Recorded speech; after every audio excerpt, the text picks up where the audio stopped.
তো নমস্কার বন্ধুরা, আজকে আমি আমার বাড়ির ক্যাপসিকাম গাছগুলোকে আপনাদের সাথে শেয়ার করছি।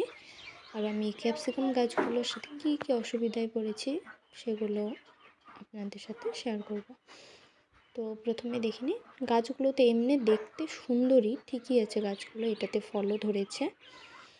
আরেকটা আছে, এটা দেখবেন আমি সব পাতাগুলো কেটে দিয়েছি। এটা কাটার পিছনেও একটা কারণ আছে, কারণটা হলো এই যে গাছগুলোতে দেখবেন ছোটো ছোটো, আমি বুঝতে পারছি না এগুলো কেমন ধরনের পোকা। আমি কত রকম জিনিস দিয়ে দেখলাম, তাও এই পোকাগুলো যাচ্ছে না আর কি। আর পোকাগুলো দেখেন এমন দেখতে।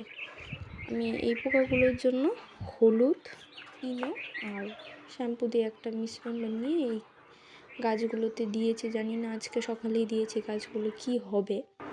তারপরে এই গাছগুলোতে একটু নিমের পাতাগুলো যে থাকে, শুকনো পাতাগুলো, এগুলো তলে দিয়ে দিয়েছি। দেখি এখন কদিন পরে কী হয়।